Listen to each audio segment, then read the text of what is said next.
What's up my friends, my name is Forge and welcome to our brand new video. Just a few days ago we got a sneak peek of the Mangrove Swamps. This will be a brand new biome coming in the 1.19 Wild Update. It will be giving us a bunch of new swamp related features like mud, frogs, tadpoles, and even mangrove trees, plus much more. Today we're going to be exploring a mod which introduces the Wild Update features to the game. This mod is available for 1.17 and 1.18. In the 1.18 version of the mod, you're not able to find any of the new biomes. Only if you're in the 1.17 version, and the creator does have plans to go back to 1.16. This is called the Wild Update mod, created by ZaneJX81. And you will find a link to the mod in the description. This mod introduces two variations of the Mangrove Swamp. There is the Mangrove Swamp Hills, and then there is the regular Mangrove Swamp, which is mainly covered with mud.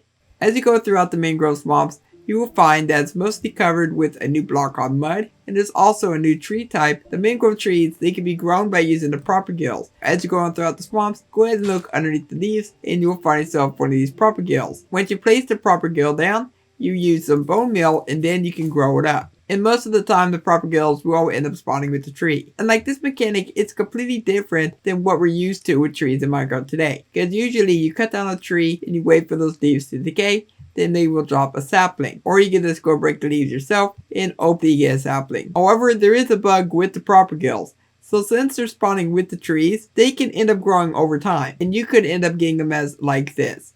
Yeah, that is a lot of mangrove trees. Along with the mangrove trees, you can also find some brand new wooden blocks. So you got your mangrove wood, your logs, and even stripped variants. Plus you got stairs, fences, doors, buttons, fence gates, slabs, and even pressure plates. And including the plank. Like this is honestly going to be one of my new favorite wood types that will be coming to the game. When you combine dark oak with mangrove wood, that also looks really good. The roots are really cool looking. So I was kind of thinking to myself about a really cool design for the roots. Like you know how some people use iron bars to simulate like a grate? Well, this would work really good for the roots as well. So if I place the roots here, it kind of looks like some kind of rundown grate. Like the grate's been there for a long time and it has slowly rusted over. This would be a really cool design for that old rustic feel. But it can also work really good for a window. I'm also a big fan of the new doors. Just by looking at the doors, it does have a really cool design to them. Just by looking at the new wood, all the stuff definitely gives off a really cool rustic feel.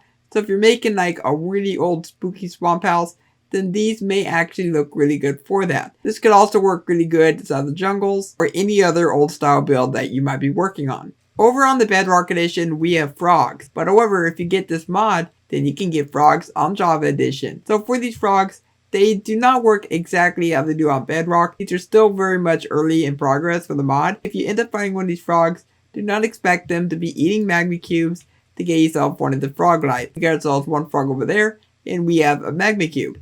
And usually they're meant to be attracted to these mobs, but however in this mod, they do not do that as of yet. What's supposed to happen when they eat them, they're meant to drop these frog lights. Frog lights are a brand new light block coming in 1.19, and so whenever a frog eats a small magma cube, depending on the frog that you have, it will give you one of these different blocks. You'll get the purple frog light from the white frog, which is the warm frog. The green one comes from the cold frogs, green colored frogs. And then the yellow ones are from the temperate frogs, which are orange. The frogs are also meant to eat the baby slimes. And once they do that, they will drop slime balls. But however, that is not yet within the mod. Around the frog, you will also find fireflies. But however, within this mod, they are not a mob, they are a particle effect.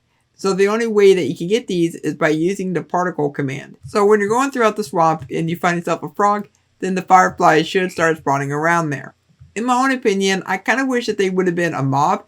Like there's a lot of people out there who are wondering if this will be a particle effect or if this will be a mob inside the game. I personally think that it's not going to be a particle effect, and if they do turn out to be a mob, then maybe we can use glass bottles on them to make some nice firefly lanterns. Now that would make a really nice centerpiece for my house. And finally, we have the tadpoles. So in order to get the tadpoles, you need to breed 2 frogs together with seagrass. This will probably end up changing in the future of the mod because in the Bedrock Edition, they're using slime balls. But after they do end up breeding, one of the frogs will head over to the water, and then you should get yourself some frog eggs like you see right here. But however, only one of them is meant to lay the egg, not both of them. Oh my goodness. This, I think I experienced a bug within the mod. Yeah, they're laying eggs like crazy. You can also interact with the tadpole with a water bucket to take it home with you to put inside your aquarium. As you may have noticed in the Mangrove Swamp, there is now mud all over the ground. And you can also obtain dirt by using a water bottle on a piece of dirt. But the weird thing is, you can also use potions. So right here, we results a water-breathing potion.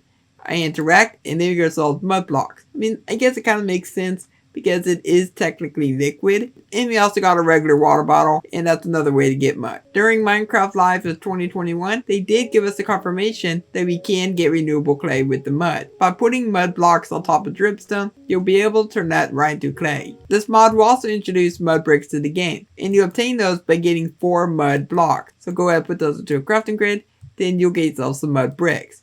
But at this point in time, there is no stairs, there's no slabs, and there's no walls. Hopefully that will be coming in the future, and hopefully that's going to be something that Mojang will add as well. And you also can't put mud in a stonecutter either. But let's get real here. Would you want mud all over your stonecutter? Probably not. Out of all the bricks that we've got in the game currently, these are probably one of my favorite looking ones. And for the final thing the mod introduces for right now is the chested boats. When you crouch and interact with the chest boats, you'll be accessing its GUI. Then you can store whatever you want inside of there. But if you're not crouching and you interact, then you get right to the boat. Then you can go on your good old adventure. And it's also worth noting that there is no recipe as of right now. And that's basically it for everything that we got in the Wild Update mod. I'm definitely looking forward to the Wild Update, along with all of these really great features. But down below in the comments, I want you to tell me what you think of this mod. And while you're down there, make sure you leave a like on today's video and subscribe for more videos by me in the future. And for now, hope you have a logical day, and I will catch you next time. Goodbye.